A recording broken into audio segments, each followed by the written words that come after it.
Hello everybody, my name is David. Thank you for joining me. This channel is DeMars Coaching. I'm a life coach. I help people recover from post-traumatic stress disorder, complex post-traumatic stress disorder, abusive relationships, emotional trauma, things like this. This is a question and answer video where I'm answering people's questions from the last question and answer video. Last Monday. I do this every single Monday. So I suggest one of you ask me anything you want down below in the comment section, and I'll answer your questions next Monday in the next Q&A video. So this is part 2. If you missed part 1, please go back and watch it. And I have several more questions here. So let's get started. Next one is from Brenda in California. Hello, Brenda. Can narcissism pass on to children even if the narcissist parent is non-existent in their life? And the simple question or simple answer is no, Brenda. This isn't something that passes on. Okay? And you know, it is common. It can happen that children become narcissists, have NPD if a parent has NPD. Yes, of course. And that even is not something that's passed on. This is a developmental problem, and it's a cycle, generational cycle that can repeat itself, of course. Just like alcoholism, children of alcoholic parents are very more susceptible to being alcoholics. It's not that easy. It's not something passed on. And it's not just genetic. It's not just genetic. Genetic is a factor who makes up who you are. Okay, but you're not going to pass narcissism on genetically. So this is a developmental problem, mostly based in the environment, meaning not just your culture, the parents and how you were raised. That is typically how narcissism happens. Okay, so you're asking about your life, I'm sure. You're asking about a child of yours, I'm guessing, Brenda, and you're worried about them developing narcissistic personality disorder because their father may have that disorder. And he's not going to develop, your child isn't going to develop that disorder just because the father may have that disorder. And it wouldn't matter if the father was there or not there. It doesn't mean that they're going to develop it or not because of that. Your child could still develop narcissistic personality disorder without his father ever being around for a second. So if you understand how narcissists are formed, you can understand how to better avoid that. The fact is, Brenda, if you're not a narcissist, let's say you don't have a personality disorder, and you care and you love and you emotionally connect with your child, odds are they're going to be okay. They're not going to turn out like that. Brenda, you got involved with a narcissistic husband, or had a child at least with a narcissistic man, probably because of your own void, something you were missing in your childhood. Figure out what that is, and you'll be able to give that to your child and break the cycle, and you won't have to worry. Okay? I help people do stuff like that, figure out what their void is. What happened? Why did we get involved with somebody like this? Why did we have children with him? Okay? So there's just something that you were missing, something your parents didn't teach you that they probably didn't know, and that you may not know, and it's been happening maybe over and over again. But so we just find out what that is, and that's just one more thing you can help teach your child, and they'll probably be just fine. Okay? Thank you. Darnell from Illinois. Hello, Darnell. Can a person that was narcissistically abused in their previous relationship pick up certain traits where they can look toxic in the new relationship? Absolutely. And not look toxic, but be toxic, right? If you pick up toxic traits, that's pretty toxic. If your behaviors are toxic, you're toxic. So, absolutely, right? Absolutely. If we don't have a very good, clear relationship with ourselves and know who we are, we're easily influenced, very agreeable. We kind of just float along life like a leaf in the wind, wherever it takes us.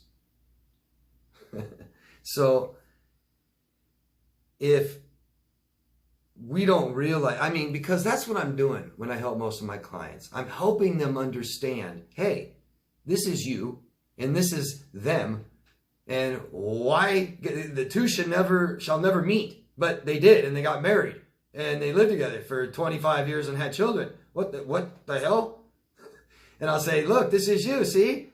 And they'll go, oh yeah. And I go, this isn't what you like. See? Oh yeah, this isn't what you want. See? Oh yeah, this isn't anything like you. Big mistake. That's the mistake. Not just that they abused you. You think that besides the abuse, they were great. So, we don't have a really clear, good, solid, strong relationship with ourselves. We compromise who we are in our relationships. We say honesty is important to me, but they lie all the time for 10, 15, 20 years, 2 years, 1 year, 1 week, doesn't matter. We let somebody lie to us. We know they're lying to us. They don't admit it. They don't apologize. They lie again. Yeah, that compromises us. If this is a true statement for all of you, I am honest.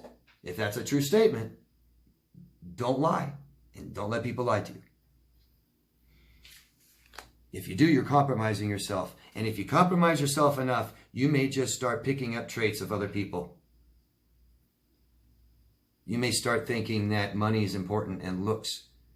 And you may start looking at your ex's Facebook page and say, oh, they look happier with somebody else. So I'm going to go on my Facebook page and I'm going to post that I got a brand new car and I got a bunch of money and a new job and I'm going to go on vacation and look at me and I'm happy with all these other people in my life. And I got, a better looking boyfriend than you are. And right now that's who you are.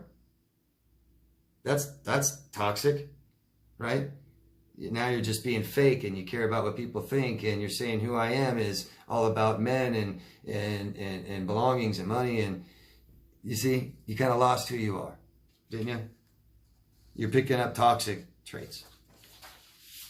Or we just want revenge, right? They abused us, we want to abuse them back. Reactionary abuse, right? Wouldn't that be picking up toxic traits? Sure is. You're in a relationship and you guys start yelling and screaming about everything all the time. Now the next relationship you're in, you kind of yell and scream. Christine from Pennsylvania. Hello, Christine. In regards to the copycat, are they aware about what they're doing? Thank you. You're welcome. Thank you, Christine. Now, anybody asks me, are they aware of what they're doing? First of all, how am I supposed to know how aware people are what anybody is or what they're doing? I don't know. I wouldn't know if it's, I don't know. Most likely, no. But personality disorder literally means they're unaware. Literally. They need someone to point out, the problem is you. They don't get that. So you said, is the copycat, are they aware they're copying people? That they mirror people? It's like they know they do it, but it's okay. Right? They don't understand, they don't know the other side. Right? I don't know I'm fat unless I see someone skinny. I don't know I'm skinny unless I see someone that's fat. I don't know I'm pretty unless there's someone ugly. I don't know I'm ugly unless there's someone pretty. I don't know I'm stupid unless there's someone smart. I don't know if I'm smart unless there's someone stupid. Right? We need something to compare, contrast. That's how they live their life. They don't have a self, so they're not used to having a self. They're not used to doing things for themselves. They're used to copying people. They say, I like this, and they do that. And they like this, and this, and this, and these little things from all other people, and they put them all together, and that's who I am. Or they just completely copy somebody else, and they try to be that person. Are they aware? No. Not really. Nicole, Portland, Oregon. Hello, Nicole. When I felt like my ex was mentally and emotionally abusing me and traumatizing me, I had to get a support system for myself and tell a couple of my friends what I was going through. I would ask them if I was the problem. Was I triangulating? No. Nicole, just asking questions like this, concerned, try to be self-aware, introspection, asking people, what do you think, is just, what else more can we do? What else more can we do? We need support. We need people in our lives.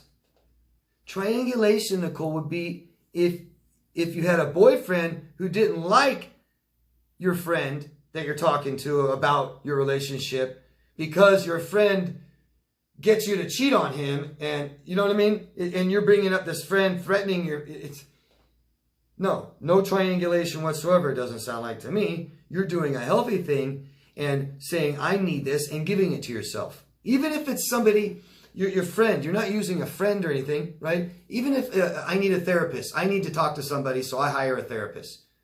And I talk, and a therapist listens. But I'm still doing that for myself. I hope you understand the difference. Rather than an unhealthy way, I'm going to call up somebody I know and make them all, and tell them all about my problems. And I'm going to keep bugging them and get mad at them until they're upset like me. I want them to be as upset as I am.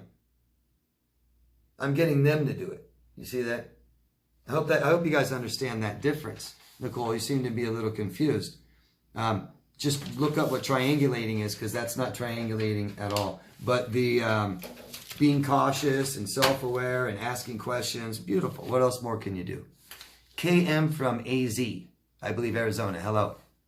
Do you have any suggestions how to help someone diagnosed with ADHD and PTSD whose looping thoughts make it more difficult to retain the information you patiently repeat?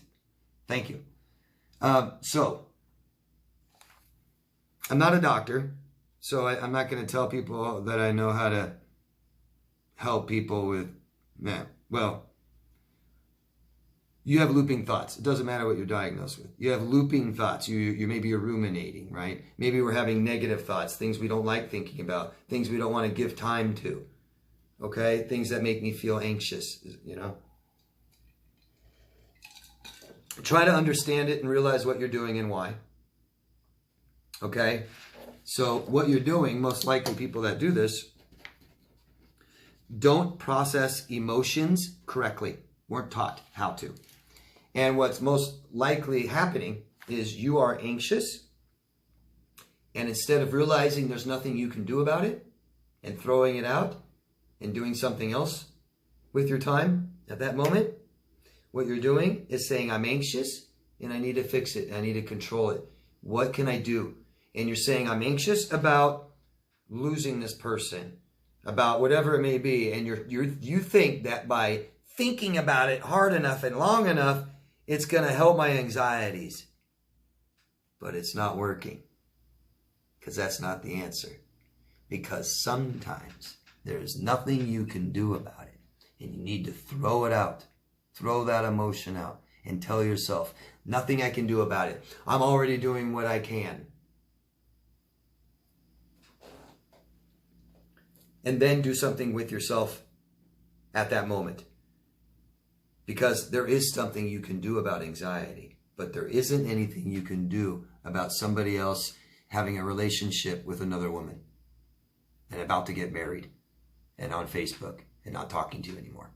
See, you can't do anything about that. So process emotion. I tell you guys a lot, so let me bring it up again. I use 4 steps. I don't know about other people. I try to keep things simple, as you know. What is the emotion? Anxiety. Because my chest, I have it here, I feel it, I know what that is. That's anxiety. Why? Step 2. What is it from? It's from my ex. I looked on Facebook and he has a new girlfriend and they're getting married. Step 3, can I do something about it? I can't do anything about that, but I can do something about my anxiety. So 4, always do something about it. What can you do about anxiety, guys? Put more suggestions down there. There's all kinds of things you could do. Eat a meal, drink something, raise your heart rate, rock your head. All kinds of different things you can do. Look it up. Watch something funny. Bring us into here and now. Stay focused. Start focusing on something you really want. I hope that helps. I'm sorry you're having those thoughts and feelings, but there's lots of natural supplements that will also help you that I suggest every week, okay? Thank you.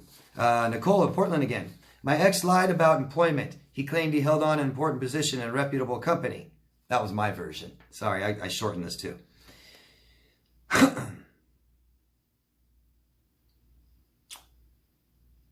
He said he had this big important position in a big reputable company with a high paying salary. But you find out really he's a security guard. He name drops celebrities and says he knows famous singers and all this, but you've never seen any evidence of it. What you've seen is that this and this don't match at all. Biggest one ever is he claims of being a vampire. Are these delusions of grandeur? That's your question, so I'm going to answer it. Totally delusions of grandeur. Very delusional, isn't it? Obviously, he's not a vampire. Obviously, he doesn't work in a high-paying position in a reputable company with a high-paying salary. He's just a security guard. Not to hate on security guards, but a security guard typically is not an important position in a big company with a high-paying salary. He also, I guarantee you, I bet you anything, he's not a real vampire. So, delusions of grandeur. That's delusional. It's not reality. And it puts him up on top. Grand. Right? Not just a grand story. It makes him grand, doesn't it? He's amazing. All these stories are amazing. He's so amazing. I'm so special. I'm so unique. They're addicted to that stuff, okay? That's who they are. Shelly, don't know where you're from. Please give us your locations, people. Ask questions. Tell us where you're from. Thank you. Shelly asks or says, 4 days of no contact. I need to figure out why I allow this type of people in my life. I can't think of any obvious situations that led to this behavior, so where do I start? I know I'm trauma bonded and also thinking I have BPD traits. So Shelly, first of all, let's not diagnose ourselves, okay? Let's not tell ourselves we have something or don't have something. If this is something that concerns you, go to a therapist. They can find out quickly for you, okay? As long as you're honest with them. Also know that you might be experiencing, and this is a reaction to trauma, and people all react differently, okay? So let's not compare ourselves to other people. Plus, life goes up and down, doesn't it? Right? So this is real bad, right? So let's not look at one moment in our life and say, oh, this is what I am either. Right? Just like when you feel like you're this, you aren't actually the biggest, tallest person in the world. You know? So, where do you start? Professional. If you don't know, ask for help, Shelly. Ask for help. And more than just asking me questions. I'm glad you're doing that. Keep doing that. Keep learning. We got to eliminate stress so this all feels a little better. So we can actually succeed and operate and function in life and start gaining some confidence. But we need to learn. I'm glad that you're willing to look at yourself. That's awesome. That's where you start with yourself, right? Why did this happen? You said you don't know. Shelly, I don't know anyone that doesn't start with childhood, okay? And if the biggest thing that'll help you understand, just look this up, guys. If you don't think that it's your childhood, look up what childhood attachment theory is. And then start learning childhood attachment trauma. I have videos about it I made in a playlist called Healing CPTSD. If you're interested in watching my videos, if not, go read up on it, watch some other videos, okay? You'll start to understand. We're totally different people than with our friends or in high school or college than our intimate, committed relationships we attach to. Totally different. But thank you. Kay in PA, Pennsylvania. Hi, David. My ex has many BPD traits and bipolar and stopped treatment 3 years ago. No contact since August, but her sister reaches out to me and I am struggling with if this is a Hoover attempt. Well, she reaches out to you, you don't like it, tell her not to. Let's start with don't respond and don't talk to her because you don't like it. Doesn't feel good, right? Why would you talk to her? Why? Don't say, I don't want to hurt her feelings. I don't want her to feel like this and feel like that. How about how you feel? She'll be fine. Right? She should be okay. If she's not, there's a problem. She needs to fix it anyways. Not you to fix. But you don't like it, so you aren't going to deal with it. Now, you can just ignore her, but you may not like that. They may not best say who you are. May not feel good. So be honest. You know, if I'm going to hurt somebody, because it just happens in life. I don't like it. I don't want to hurt people ever. But if I am going to hurt somebody, I'd rather do it because I'm being honest, not lying. Or honest or instead of ignoring or whatever. You know what I mean? Best say who you are and tell them. You'll feel better about it. Thank you. Priscilla in Dallas, Texas. Hello, Priscilla. Why does the narcissist treat you well most of the day, but by the end of the day, they have to ruin a great day? Then morning comes as if yesterday never happened. Issue never resolved, and I'm scared to upset him by bringing it up. So this is impulsivity, okay? So impulsivity, emotional instability, and a poor sense of self. That's what it is. Study those two things, you'll really understand this better, okay? But in a nutshell, they don't know who they are, and they have too many emotions, and they don't know how to regulate them. So it makes them feel unstable, and so they feel like they got to do something now about it, right? Makes us really impulsive, make big mistakes really fast and easy, right? And we look like an asshole, and then we don't apologize because he doesn't know who he is. He's all ego. He doesn't have a self to rely on and say, hey, I'm a good person. I'm strong enough to be vulnerable. I can apologize. My God, the people who can't apologize, you know. So anyone that acts crazy and the next day they act like nothing happened, whatever, or right afterwards, it's called shame, and they don't know how to deal with it. We all have some degree of shame, right? That doesn't mean I have to act like this, right? Lots of shame, doesn't know who they are. This person believes they're a bad person. I'll break it down as simple and as easy as I can. This person has been made to believe they're a bad person, probably since childhood.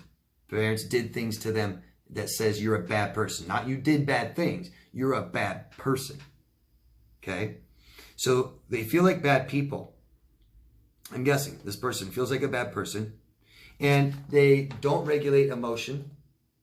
So they get angry and it gets the better of them. They get annoyed and they throw things around. They just can't, you know, I get excited and then, I tell everyone I love them and I kiss them on the cheek and they're like, get away from me. I just can't regulate my emotions, right? I'm not saying they're that bad, but somewhere they're not good at regulating emotion, right? Mixed in with, I don't know who I am. So we're having a good day. He has tons of emotions.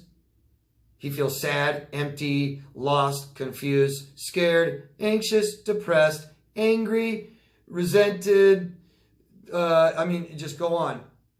Some doctors say we may have 34,000 different emotions. So he's got 100 of these emotions and they're intense and he can't regulate them, right? So he does things that don't best say who he is because he doesn't really know who he is. So he does things he regrets and is ashamed of, but he thinks he's such a bad person, he can't even acknowledge it. Can't even bring attention to it. Nope, I didn't do it. What are you talking about? I mean, hope that makes sense. If it doesn't, keep asking me, Priscilla. Thank you. And all of you, thank you so much. I'm going to start labeling the Q&As, give it some name or some term. I've had a lot of requests for people telling me, can you just label the videos or number them, something like that, so people can distinguish them differently. So I'm going to start doing that. I'll label this one, I think impulsivity or something is a good one, isn't it? That's what we talked a lot about. Thank you, guys. Christmas is coming up. Let's see. There'll be another video before Christmas. Some of you are already involved in holiday stuff with your families in the house, shopping, celebrating Hanukkah, things like this already. Get through it, okay? Don't put a lot of, don't make it so big and who cares what everybody else thinks or wants from you. It's all about you. Next year will be better, right? Thanks, guys. Love yourself first. I'll see you next week. Bye-bye.